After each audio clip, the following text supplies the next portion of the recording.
Yes we are live now. Hello friends, this is Himanshi and welcome to let's learn. तो आज इस video में बात करेंगे कैसे आप जनवरी 2024 में जो सीटेट है उसकी तैयारी करें। इस बार अगर आप देखेंगे तो 82% लोग फेल हुए हैं सीटेट में। अभी आएंगे उस पर कैसे कैसे और क्या क्या। तो ये शायद पिछले बहुत सालों में सबसे खराब रिजल्ट रहा है इस साल का, क्योंकि लगभग 30% लोग पास होने लग गए थे जब से ठीक ठाक ऑनलाइन एजुकेशन शुरू हुई थी। अगर मैं बात करूं 2018-16 जब हम लोग डिस्कशन करते थे, 2-4 गिने चुने चैनल्स थे यूट्यूब पे। तो स्टार्ट करते हैं, समझते हैं कहानी है क्या, कैसे तैयारी करें, क्या गलतियां इस बार रही हैं, क्या पेपर मुश्किल हुआ है या हमारे पढ़ने में कमी है या पढ़ाने में कमी है। तो आते हैं समझते हैं CTET 2024, how to crack CTET. अब यहाँ पर बात ये नहीं है कि हम 150 को यहाँ पे स्ट्रैटेजी में रखें अपनी कि 150 में से 150 कैसे स्कोर करें या 130 कैसे लाएं। मतलब 130 प्लस एक ठीक ठाक स्कोर है अगर आप उसको टारगेट मान करके चलते हैं। इस बार 140 देखने को नहीं मिले हैं, है ना। हर साल अगर मैं बात करूं, ऐसा नहीं है कि ये बात मैं इसलिए कह रही हूँ कि मेरा मन कर रहा है, हमारे कितने सारे लर्नर्स हैं जो हर बार 140 नंबर लेकर के आते हैं। तो आएंगे उस चीज़ पे भी और मिलवाएंगे उन लोगों से भी आपको। समझते हैं कि क्या बुक्स रहे, क्या एग्जाम पैटर्न है, क्या चेंजेस हैं, किन को ध्यान में रखें। और तसल्ली से ये सेशन पूरा देख लेना है, ये वीडियो पूरी देख लेनी है। थोड़ा सा समय लगा है इसमें, but good things take time as we say. तो समझते हैं कि कहानी है क्या, एक प्लानिंग अपनी कैसे बनाएं, कैसे, क्योंकि अब 2.5 महीना भी नहीं है, 2 महीना ही है मुश्किल से। पहले समय भी ज़्यादा मिला करता था, 6-6 महीने मिलते थे तैयारी के लिए। तो समझते हैं कहानी है क्या, जबकि पेपर इस बार ऑफलाइन हुआ। ऑनलाइन कई लोगों के लिए बहुत बड़ा चेंज था, लेकिन ऑफलाइन में इतनी परसेंटेज गिरी है रिजल्ट की। चलिए समझते हैं। कई लोग इसको बिल्कुल हलवा समझते हैं, लेकिन रिजल्ट बताता है कि उतना हलवा है नहीं, क्योंकि हम गलत तरीके से या तो तैयारी कर रहे हैं या समझ रहे हैं चीज़ों को। देखिए, अगर अगस्त 2023 के रिजल्ट की बात करें सीटेट की, तो 23 लाख प्लस लोग अपीयर हुए, जिसमें से 4 लाख लोग पेपर 1 पेपर 2 दोनों की मैं बात कर रही हूँ। पेपर 2 के तो हालात इतने खराब रहे कि 1,01,000 समथिंग लोग जो है वो पास हो पाए, और पेपर 1 में जो है 3,98,000 यानी 3 lakh something, I think 2,93,000 something. तो टोटल 4 लाख लोग पास हुए 23-24 लाख में से।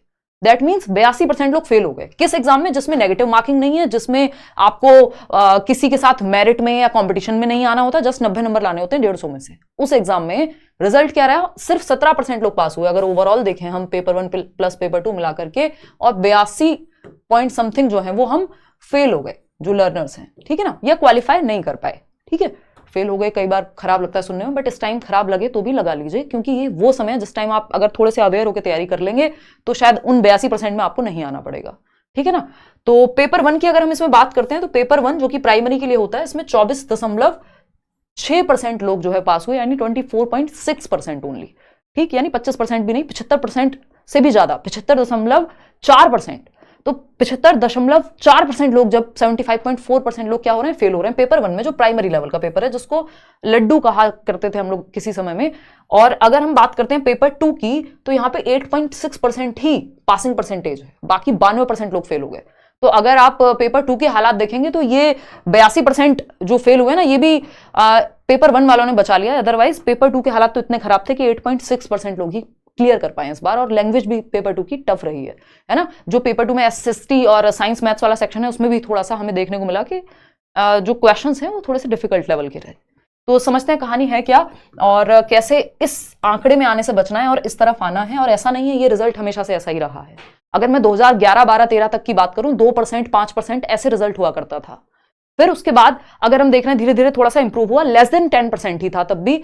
2016 में मुझे याद है हमने चैनल बनाया था और ऑनलाइन का थोड़ा सा हेल्प मिलनी शुरू हुई लोगों को, और भी लोग रहे होंगे उस टाइम पे, बाद में आए। तो अगर हम बात करें तो उस टाइम पे 30% रिजल्ट था 2018 का, जब पेपर आया था दिसंबर का, जबकि 2018 का पेपर ठीक ठाक था। तो 30% रिजल्ट था, आपके पास हुए थे लोग 30%। उसके बाद और बढ़ा, 2019 के पेपर बहुत आसान थे दोनों, लेकिन सिलेबस से थे। 20 में ऑनलाइन हुआ, लेकिन फिर भी इतनी बुरे हालात नहीं थे जितने इस बार हैं। तो थोड़ा सा ध्यान रखने की जरूरत है। सिलेबस सेम है, पैटर्न सेम है, लेकिन फिर भी क्वेश्चन मुश्किल लग रहा है, या कई लोगों को आदत ही नहीं रही ऑफलाइन पेपर देने की। एक रीजन ये भी हो सकता है। तो समझते हैं। और इसमें जब आज 2023 में खड़े हैं हम, 24 आ जाएगा, 2 महीने भी नहीं है, 1 महीना बीच में है, और भर भर के यूट्यूब पे भरमार है टीचर्स की, पढ़ने वालों की, पढ़ाने वालों की। तो कहीं ना कहीं एक रीजन इसमें क्वालिटी कंटेंट की कमी भी है, क्वालिटी टीचर्स की कमी भी है। तो हम लर्नर्स और टीचर्स कहीं ना कहीं फेल हो रहे हैं, पूरा सिस्टम फेल हो रहा है अगर देखा जाए तो, जो हम पढ़ते भी हैं टीचिंग में। तो समझते हैं कि कैसे हम किन चीज़ों का ध्यान रख सकते हैं। देखिए, अपनी तरफ से बेस्ट करने की कोशिश कीजिए। इस बार अभी तक तो हमें कोई लर्नर नहीं मिला है जिसका स्कोर 140 प्लस रहा हो। या 140 भी रहा हो, 138, 137 इस तरह के लर्नर्स हमारे रहे हैं, है ना। बैचेस में भी जो आप लोगों ने टेस्टिमोनियल लिखे हैं वहां से मुझे पता लगा। इंटरव्यू में मैंने अभी 131 वालों के कई लोगों के लिए हैं इंटरव्यूज, लेकिन प्रीवियसली तो ये अच्छा तरीका नहीं होगा कि हम कहें कि नहीं हम 145 प्लस लेकर के आएंगे इस बार, क्योंकि ऐसा नहीं है कि हमारे लर्नर्स नहीं लाए। मैं ऐसे ही कह रही हूँ कि कभी हमारे किसी लर्नर के 140 नहीं आए, 142 नहीं आए, और मैं ऐसी हवा में कह रही हूँ कि नहीं कि आपको 140 लेके आने। बहुत अच्छी बात है। 143 अनुराग ने स्कोर किया था, अभी दिल्ली में कार्यरत हैं गवर्नमेंट स्कूल में अनुराग। और अनुराग ऐसी जगह से थे, ये लोग बहुत पर्सनली, आप सभी लोग मतलब इंटरव्यू के थ्रू मुझे मिलने को मिलता है आप लोगों से, मुझे बड़ा अच्छा लगता है। तो अनुराग का मुझे याद है कि कोई बुक इनको भेजनी थी, वो नोट्स वाली या कुछ तो था, तो अमेजोन से ऑर्डर करने पे गांव में किताब 15 दिन बाद पहुंचती है। दिल्ली में जहां मैं रहती हूँ वहां 1 दिन में आ जाती है। आप जहां आसपास अगर रहते होंगे दिल्ली के ऐसे शहरों में रहते होंगे, मेट्रो सिटीज में, जहां तुरंत से किताब ऑर्डर की आपने, 1 दिन 2 दिन 1 हफ्ते में आ जाएगी। 15 दिन लगते हैं कम से कम जो किताब पहुंचने में, और भारत में ऐसी बहुत सारी जगहें हैं। तो एक अपना संघर्ष होता है हर व्यक्ति का। तो 143 अनुराग के रहे, 141 रहे सचिन के, फिर 140 ऑनलाइन एग्जाम में अनुष्का लेकर के आई लास्ट ईयर। बीएड था इनका, तो बीएड वाले इस बार बाहर हो गए, तो वो एक रीजन रहा अनुष्का के साथ थोड़ा सा खराब। 140 स्कोर ऑनलाइन एग्जाम में देखने को मिला, बड़ी बात थी। ऑनलाइन होने के बावजूद, इतनी सारी शिफ्ट्स होने के बावजूद भी इतना अच्छा स्कोर। उसके बाद इस बार अगर हम देख रहे हैं तो आप देख चुके हैं 130 मार्क्स हैं किनके, आपके कनिका के। और अभी सौरभ का इंटरव्यू आपने देखा है कल परसों, 131 मार्क्स हैं, यही लेट्स लर्न पे ये सारे इंटरव्यूज हैं। क्यों बता रही हूं मैं, अभी बताऊंगी। तो 131 वाले तो बहुत सारे लोग हैं, 130 की लाइन में तो पता नहीं कितने लर्नर्स हैं, लेकिन इस बार 140 का स्कोर अभी तक देखने को मिला नहीं है। ठीक, 136 जो है ये लास्ट टाइम ऑनलाइन वाला है पौरुषी का। इनको मैंने लगाया इसलिए, इनकी इतनी तबियत खराब है, इनको प्रॉपर दिक्कत है, तब भी तो अलग अलग कहानियां हैं। तो बहुत सारे छोटी जगहों से, ठीक सिटीज से भी, जो जहां पे सुविधाएं ज्यादा हैं, बैच से भी, यूट्यूब से भी, फ्री नोट्स पढ़ के भी, तो हर तरह के लर्नर्स हैं अपने पास जिन्होंने मेहनत कर करके एग्जाम निकाले हैं। तो ऐसा नहीं है कि नंबर नहीं आते या नहीं आ सकते। तो इस बार कोशिश तो यही करनी है कि 130 प्लस लेकर के जाएं। 140 लाइए आप, 149 लाइए मेरी तरफ से, लेकिन तैयारी अच्छी होनी चाहिए, नंबर अपने आप अच्छे आ जाएंगे, है ना। तो समझते हैं क्या कहानी है। इसके अलावा 130 की लाइन लगी हुई रहती है एकदम, बहुत सारे लोगों का इंटरव्यू ले पाना संभव नहीं होता। ये सारे 130 प्लस वाले लोग हैं। और तो कुल मिलाकर के बात ये है कि आप लोगों से भी मिलना होगा ऐसे ही, ये आपको थोड़ा सा मोटिवेट करने के लिए भी है कि जब आप अच्छा स्कोर करेंगे, ये प्रॉपर एक स्ट्रेटजी बनाएंगे, थोड़ी सी मेहनत करेंगे, और उसके बाद हम लोग जब रिजल्ट के टाइम पे मिल रहे होते हैं, हर साल मीटअप होता है, इस बार नहीं हुआ है बस, तो वो अपने आप में एक मोटिवेशन का काम करता है जब मुझे आपकी स्टोरी जानने को मिलती है। और कई इंटरव्यूज आपको अगले आने वाले दिनों में मिल जाएंगे यहीं लेट्स लर्न पे। आप बहुत सारे सिलेक्टेड कैंडिडेट्स भी, और सीटेट का तो अनगिनत इंटरव्यूज आपको मिल जाएंगे। तो एग्जाम पैटर्न की अगर हम बात करें, अब ये एग्जाम पैटर्न जो 150 नंबर का पेपर है, ठीक है ना, 150 नंबर का पेपर है आपका। सारी बातें करेंगे, बुक्स कौन सी पढ़ें, नहीं पढ़ें, क्या करें। टोटल मार्क्स कितने, 150, चाहे पेपर 1 हो चाहे पेपर 2 हो, 150 नंबर का ही पेपर आता है। ड्यूरेशन भी 150 मिनट है, यानी 2.5 घंटा, अच्छा खासा टाइम मिलता है पेपर में।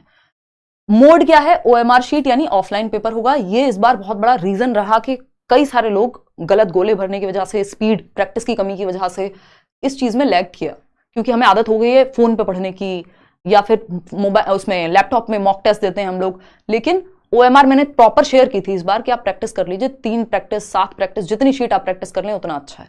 ठीक, नेगेटिव मार्किंग इस एग्जाम में होती नहीं है। क्वालिफाइंग एग्जाम है, किसी से कोई कंपटीशन नहीं है, आपका अपने आप से कंपटीशन है। आपको 150 में से 90 नंबर लाने और 82 नंबर लेकर के आने, यदि आप किसी भी कैटेगरी से हैं। ठीक है, EWS इसमें चलता नहीं है, क्योंकि ये नौकरी वाला एग्जाम नहीं है।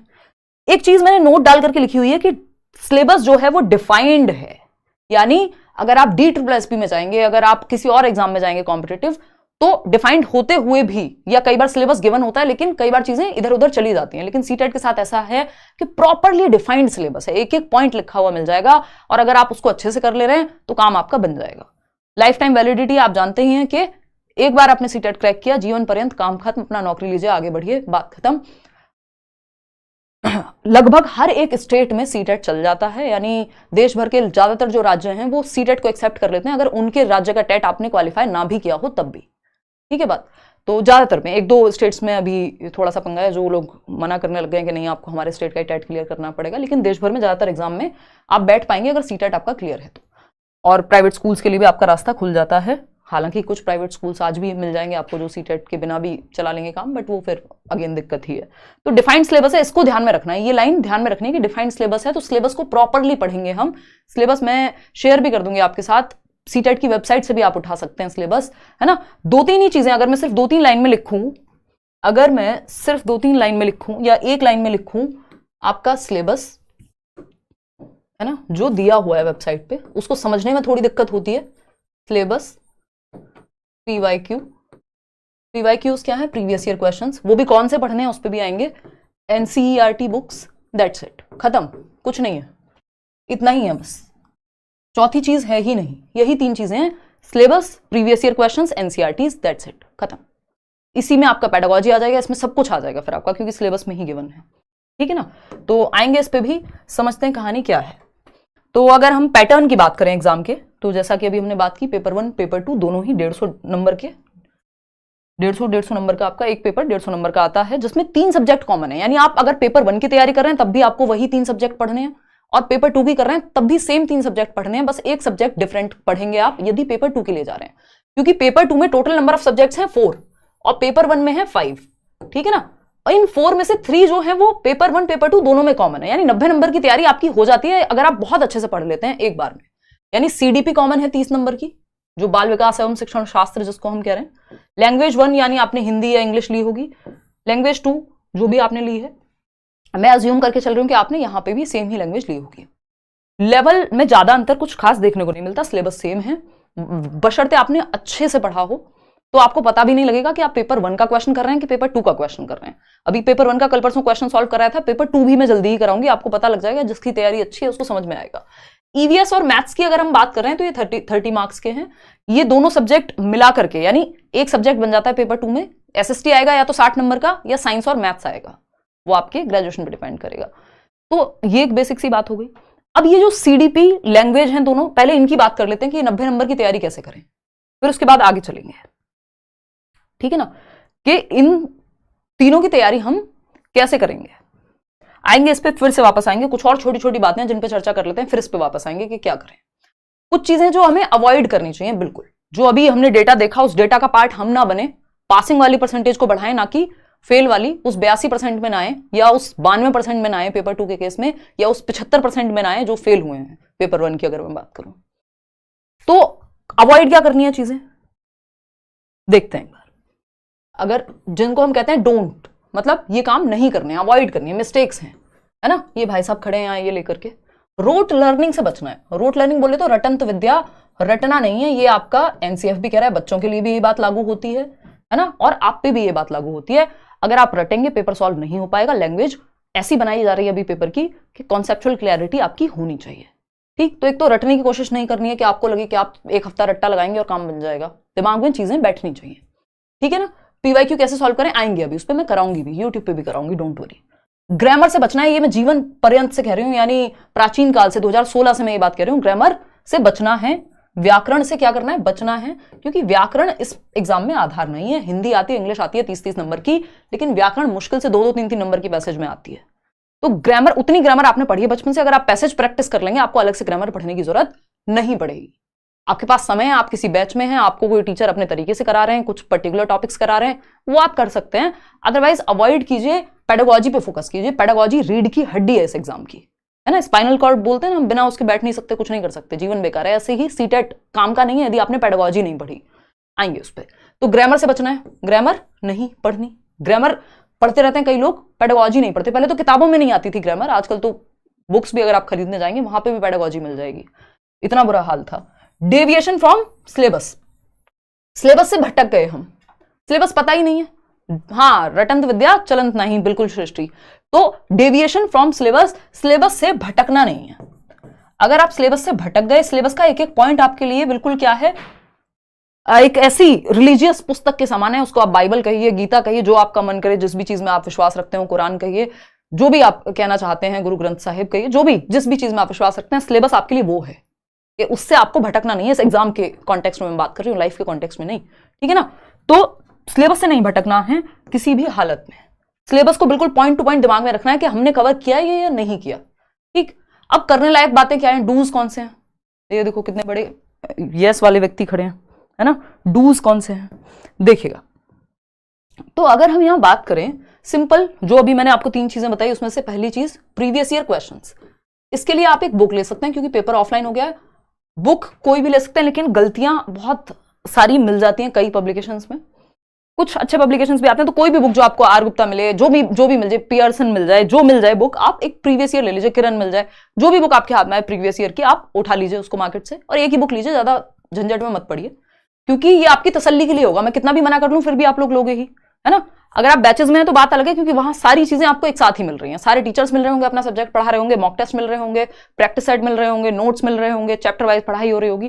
तो अगर आप सेल्फ स्टडी कर रहे हैं उस केस में अगर आपको लग रहा है कि एक बुक लेनी ही है तो आप बुक ले लीजिए, या फिर इससे भी अच्छा तरीका है वेबसाइट, सीटेट की वेबसाइट से डायरेक्ट डाउनलोड कर लीजिए। कितने 2018 का पेपर लिख लीजिएगा कहीं, 2018 का पेपर, 19 का अवॉइड कर सकते हो, 19 के दोनों पेपर इतने आसान है, आज के समय में काम के नहीं है। 2018 से पहले वाले पेपर भी बहुत ज्यादा काम के नहीं है, उसमें से सिलेक्टेड क्वेश्चंस आपके काम के हैं जो मैं यूट्यूब पे आपको करा दूंगी या प्रैक्टिस में आपको करा दूंगी। तो 2018 का पेपर, 2020 वाला जो पेपर है ऑनलाइन जितनी भी शिफ्ट हैं वो, 2021 वाला पेपर, और ये जो अभी हुआ है ये था तो कायदे में 2022 वाला, तो ये वाला पेपर ऑनलाइन, मतलब 2018 के बाद से 19 को आप स्किप कर सकते हो। 19 का पेपर एकदम नॉर्मल पेपर था, उसमें कुछ भी अलग से कोई कुछ नहीं उन्होंने स्पेशल दिया। तो 2018, 20 मतलब दोनों साल के ऑनलाइन पेपर और 18 वाला पेपर और इस बार का जो पेपर है, तो आपको सिर्फ 4 साल का करना है। ये 4 साल सिर्फ लगेंगे क्योंकि ऑनलाइन के बहुत सारे सेट हैं, तो आपको वो 2 साल के पेपर करने में टाइम लग जाएगा। तो अच्छे से उसको कर लीजिएगा। ये जो 20-21 वाले ऑनलाइन के पेपर हैं इनको थोड़ा सा समय लगा करके अलग अलग शिफ्ट के, मैंने ये कराए भी हुए, यूट्यूब पे भी कराए हुए हैं, अगर आप सर्च करोगे, और मैं प्रैक्टिस में भी कराऊंगी जो अच्छे क्वेश्चन होंगे, है ना। ऑनलाइन के ये दोनों पेपर आपको कर लेने हैं। इस बार का जो पेपर है अगस्त वाला ऑफलाइन, ये आपको कर लेना है। तो सिर्फ 4 साल के पेपर आपको करने हैं 2018 से अब तक, ठीक है, प्रीवियस ईयर के नाम पे। ऐसा नहीं आप 11 से लगे पड़े हैं। एनसीईआरटीज के कोई बहुत ही ज्यादा प्रतिभाशाली व्यक्ति हो, गिफ्टेड बच्चा जिसका मन करता हो कि नहीं मैं तो सारे ही करूंगा या करूंगी, तो प्रैक्टिस सेट से अच्छा है फिर आप प्रीवियस ईयर लगा लो, चाहे 2011 तक के ही लगा लो। प्रैक्टिस सेट अलग से लेने की कोई जरूरत नहीं है, स्टैंडर्ड क्वेश्चंस रेयर ही बनाता है कोई, वो आपको बेवजह के क्वेश्चन मिलेंगे आधे से ज्यादा। उससे अच्छा है आप प्रीवियस ईयर कर लें, चाहे 2011 से कर लें। एनसीईआरटीज की अगर हम बात करें तो एनसीईआरटीज इंपॉर्टेंट हैं, आपको फ्री नोट्स भी दिए हुए हैं। अगर जस्ट आपको एग्जाम पास करना है आपको फ्री नोट्स मिल जाएंगे, डिस्क्रिप्शन बॉक्स में लिंक होगा। 5 सब्जेक्ट के फ्री नोट्स हैं, 1 रुपया किसी से नोट्स के नाम पे नहीं लेते, और शायद ही आपको देश भर में उतने क्वालिटी नोट्स फ्री में मिल पाए। उनको बेचते हैं लोग, ऑफलाइन में भी बेचते हैं, अलग अलग शहरों में मार्केट्स में बिकते हैं, वो आप ही लोग बताते हैं ये। तो वो नोट्स आप फ्री हैं, उनको डाउनलोड कर लीजिए, प्रीवियस ईयर उठा करके पढ़ लीजिए वेबसाइट से। एक किताब मत लीजिए, कुछ मत कीजिए, लेकिन उसमें आपकी मेहनत पर्सनल लगेगी, ठीक है। या फिर आप बैच में एनरोल कर लीजिए, तो वहां फिर आपकी थोड़ा सा आप हर दिन के बेसिस पे पढ़ रहे होंगे, और एकदम से आपका जो हेडेक है सारा वो एक तरफ ही नहीं होगा, आपके साथ टीचर भी उतनी ही मेहनत कर रहे होंगे सारे सब्जेक्ट्स की। वो आप पे डिपेंड करता है टोटली। अगर हम कहें एक और चीज जो एनईपी हमें कह रही है और जो हमें पेपर में भी लगानी है, क्रिटिकल थिंकिंग। सारे ऑप्शंस कई बार सेम लगते हैं, सारे ऑप्शंस काम के लगते हैं। इस बार क्वेश्चंस भी इस तरह से पूछे गए हैं कई, तो अभी मैं पेपर 2 कल डिस्कस करूंगी, तब बात करेंगे उस पर कि आपको लगता है ये पूछना क्या चाहते हो भाई, चाहते क्या हो आखिर, है ना। तो ये एक बात है। क्रिटिकल थिंकिंग आपको पेडागोजी में काम आती है कि सोचना कैसे है टीचर के पर्सपेक्टिव से, जो पेडागोजिकल क्वेश्चन सॉल्व करने में काम आएगी। एक और चीज पैसेज प्रैक्टिस, पैसेज की प्रैक्टिस कर लेनी है। क्यों? क्योंकि 30 नंबर के आपके पैसेज हैं, यानी गद्यांश पद्यांश की अगर मैं बात करूं, पैसेज टोटल 30 मार्क्स हैं, और ये सिर्फ प्रीवियस ईयर के कीजिए और कहीं बाहर से कोई पैसेज मत करिए, उसी के तर्ज पे आते हैं, सेम कहीं नहीं मिलेगा आपको, रिपीट होते हुए नहीं दिखेंगे, बट एज इट इज उसी पैटर्न पे आते हैं जो आपके पैसेज हैं। तो पैसेज जो हैं आपके, क्योंकि 15 नंबर के लैंग्वेज 1 में आएंगे, 8 और 7 नंबर का 2 पैसेज, और ऐसे ही आपके लैंग्वेज 2 में आएंगे। क्लियर है बात? तो पैसेज की प्रैक्टिस प्रीवियस ईयर से जरूर कर लेनी है। तो ये कुछ चीजें जिनका हमें ध्यान रखना है। ओएमआर पे आप प्रैक्टिस कर सकते हैं, बट उसके लिए अभी समय है, मैं टेलीग्राम पे शेयर भी कर दूंगी। इसके अलावा आप क्या कर सकते हैं, अभी अलग अलग सब्जेक्ट पे भी आएंगे। ये एक कंप्लीट सीडीपी की मैराथन है। इस साल मैंने मैराथन सेशंस जो हैं वो नहीं लिए थे, होपफुली इस साल मैं लूंगी, मतलब अभी जो ये वाला सीटेट आएगा। ये एक 2 साल पुराना वीडियो है, 11 मिलियन लोग इसको देख चुके हैं। सीडीपी का 4 घंटे का है, थोड़ा सा स्पीड पे भी अगर देख लोगे तो भी 30 आउट ऑफ 30 कहीं गए नहीं है, इतने पुराने वीडियो से भी। या जो नोट्स आपको दिए हुए हैं उनको भी अगर आप अच्छे से पढ़ लोगे, बट वीडियो देख करके समझ में अच्छे से आता है। पियाजे, वाइगोस्की, कोलबर्ग, इन तीनों की थियरीज हैं, ये आप देख सकते हो। चैनल पे अलग अलग सब्जेक्ट, अलग अलग टॉपिक अगर आप सर्च करोगे लगभग सारी वीडियोस आपको मिल जाएंगे। थोड़े से पुराने होंगे बट काम के हैं, है ना। और इस बार भी हम जो करने वाले हैं उसके लिए भी जो भी टाइम टेबल रहेगा या चीजें रहेंगी वो आपकी मैं शेयर कर दूंगी। और इसके अलावा अगर हम बात करें चैप्टर वाइज की, तो वो हम बैच में पढ़ रहे होंगे, ठीक है। क्वेश्चंस की प्रैक्टिस इनफ मैं यूट्यूब पर ही करा दूंगी, उसके लिए टेंशन लेने की बात है नहीं। ये छोटा सा सेशन पसंद आया हो तो लाइक शेयर सब्सक्राइब आप कर दीजिएगा। और अलग अलग सब्जेक्ट के बारे में मैं थोड़ा सा बता देती हूँ जिन लोगों को डाउट हो। गले में थोड़ी सी दिक्कत है भाई आज, देखना एक बार इस पे हमने बात की थी कि इस पे आएंगे वापस, समझते हैं 1 मिनट दे करके और फिर आगे बढ़ेंगे। फॉर्म तो भर सकते हैं भाई, पेपर 2 वाला तो भर दो कम से कम।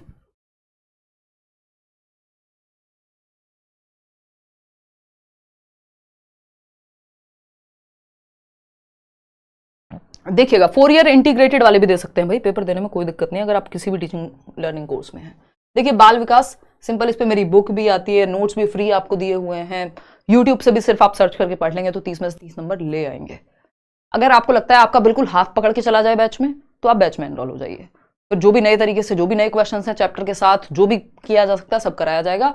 यूट्यूब पे भी जितना हो सकेंगी चीजें, चाहे वो चैप्टर वाइज प्रैक्टिस हो या जो भी, अगर नए टॉपिक्स को कराना हो, पुराने टॉपिक तो चलो आप यूट्यूब से प्रीवियसली भी देख लेंगे, तो वो सब भी कराने की कोशिश पूरी रहेगी। तो सीडीपी आपका सिंपली, आपको कुछ नहीं सोचना इसमें, आप पढ़ेंगे साथ में मिलकर के, ठीक है ना। लेट्स लर्न के ईवीएस की अगर हम बात कर रहे हैं, ये नोट्स में हालांकि सारे दिए हुए हैं। ईवीएस में जो एनसीईआरटी के नोट्स होते हैं 3rd 4th 5th के, वो आपको दिए हुए हैं। या तो आप एनसीईआरटी की बुक खरीद के ले आइए 3rd 4th 5th की ईवीएस के लिए, आपके पर्यावरण अध्ययन के लिए, या फिर आप सिंपली एनसीईआरटी की वेबसाइट से भी डाउनलोड कर सकते हो, या फिर आपको एनसीईआरटी की समरी दी हुई है नोट्स में, जो फ्री नोट्स हैं, डिस्क्रिप्शन में लिंक मिल जाएगा, वहां से आप ये पढ़ सकते हो। प्लस प्रीवियस ईयर जरूर करना है इन चीजों के साथ। मैथ्स में इसी एनसीईआरटी से आपकी 15 नंबर की पेडागोजी भी कवर हो जाएगी, और आपका ये वाला जो 15 नंबर का कंटेंट है वो भी। मैथ्स आपका अगेन 15 नंबर का है, बेसिक मैथ आता है प्रीवियस ईयर अगर आप अच्छे से कर लेते हैं, या टीचर के साथ आप अच्छे से टॉपिक भी पढ़ लेते हैं, और 15 नंबर की है पेडागोजी। इसके क्वेश्चंस बहुत रिपीट होते हैं, सिलेबस डिफाइंड है, 7-8 टॉपिक है मुश्किल से, ठीक है ना। तो इसके लिए भी आपको नोट्स दिए हुए हैं, या फिर आप बैच में पढ़ रहे होंगे। लैंग्वेज 1 की अगर मैं बात करूं तो लैंग्वेज 1 में अगेन, या चाहे हिंदी है इंग्लिश है, इस बार क्या कहूं, जब से इन्होंने ऑनलाइन किया है पेपर, तब से थोड़ा सा चेंज आया है। उसकी मतलब मैं जिम्मेदारी लेती हूँ कि मैं आपका यूट्यूब पर मैराथन सेशंस के थ्रू या जिस भी तरह से पॉसिबल होगा मैं आपको कराऊंगी ये चीज। Language 1 language 2 Hindi English pedagogy दोनों आप टेंशन फ्री होकर के छोड़ सकते हैं मेरे ऊपर। सीडीपी ऑलरेडी आप छोड़ चुके हैं, है ना, तो उसकी टेंशन आपको नहीं है। एसएसटी और साइंस और मैथ्स की अगर हम बात करें तो ये क्लासेस इसकी बैचेस में होती है, मैं इसका सेशन नहीं लेती हूँ, बहुत बड़ा सिलेबस है। और 6th to 8th आपको 6th 7th और 8th की एनसीईआरटी पढ़नी होती है। आज तक शायद ही आपको कोई व्यक्ति मिलेगा जो एक ही मैंने सीटेट क्रैक किया है और 6th 7th 8th की एनसीईआरटी एसएसटी या साइंस के लिए नहीं पढ़ी है। एसएसटी के लिए तो मस्ट ही है, तो ये आप थोड़ा सा देख लीजिएगा, बाकी तीनों चीजें कॉमन है। तो आज के लिए इतना ही। अगर आपको लगता है कोई डाउट है तो आप पूछ सकते हैं।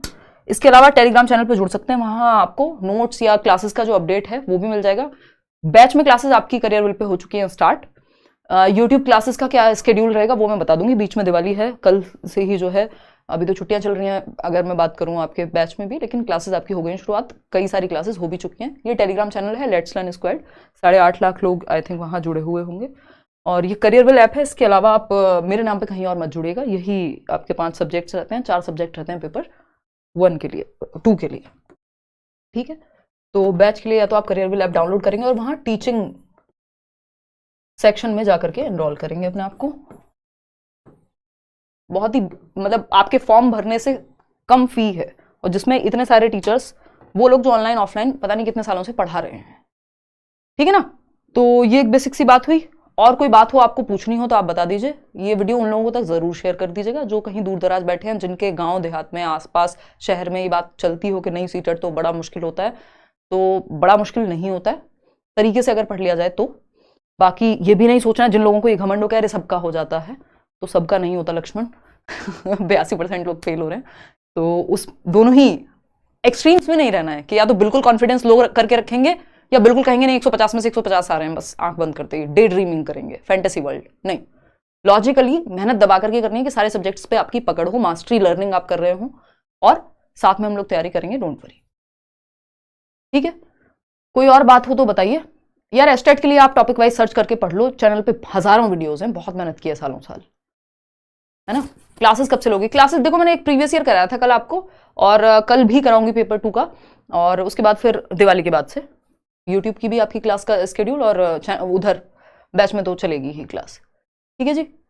Batch career will app download करके लेंगे। और बताओ कुछ हो तो। पेडागोजी मैं पढ़ाती हूँ जी, है बहुत खुशी हुई जान के कि आपने पूछा ये।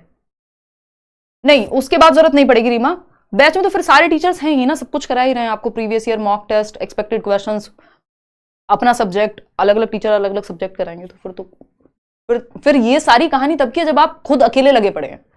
जब आप टीचर्स के साथ लग रहे हैं तो फिर ये सब कुछ थोड़ा सा मेहनत डिवाइड हो जाती है, आपका पढ़ने का काम रह जाता है, आपको सामान इकट्ठा नहीं करना, इधर उधर से मटेरियल इकट्ठा नहीं करते रहना फिर, है ना। फिर बैच में होने का फायदा क्या हुआ अगर आप मटेरियल इकट्ठा करते रहेंगे कि इधर से 4 किताबें भी ले लूँ, उधर से भी कुछ देख लूँ, इधर से भी कर लूँ, वो आपको सारी चीजें एक जगह पे मिल जाती हैं। ऑफर कब तक वैलिड है? ऑफर आई थिंक दिवाली के बाद तक, 20 तक है आई थिंक।